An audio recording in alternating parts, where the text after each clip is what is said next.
CESI, la Conférence européenne des syndicats indépendants, qui regroupe une quarantaine d'organisations syndicales.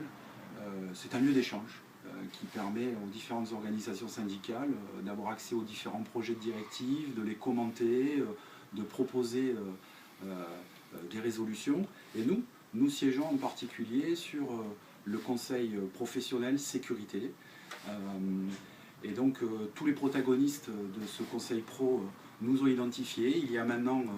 d'autres sapeurs-pompiers qui y siègent. Avant, la place était un peu trop belle pour une seule organisation syndicale. Et aujourd'hui, nous avons la chance, au travers des fonctions publiques CFE-CGC, d'avoir deux officiers de sapeurs-pompiers professionnels qui siègent et qui donc font entendre la voix de la sécurité civile française sur les problématiques européennes. Aujourd'hui, nous avions un ordre du jour qui était essentiellement axé sur les problèmes d'actualité liés au terrorisme, à la radicalisation, et puis au fonctionnement d'Europol, la protection des forces de l'ordre dans la notion de légitime défense, la gestion des flux migratoires. Toute cette actualité fait écho aux travaux qui peuvent être conduits également à notre niveau et pour lesquels la CFE-CGC intervient pour que, par exemple, dans la protection des primo-intervenants, un projet de résolution a été adopté pour protéger de façon efficace ceux qui interviennent, mais ça pose aussi la question de la protection des sapeurs-pompiers, puisque aujourd'hui les scènes opérationnelles,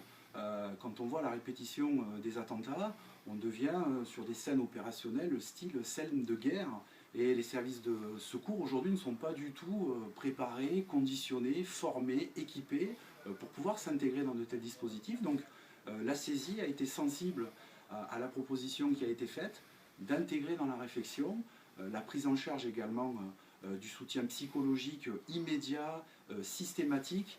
des forces de sécurité, y compris des forces de secours, puisque tous les pays ne sont pas aussi bien organisés pour que ça puisse se faire. Donc on est là, on participe aux travaux, ça nous permet aussi d'ouvrir notre paradigme sur le rôle et la mission de l'Europe, et puis de faire éventuellement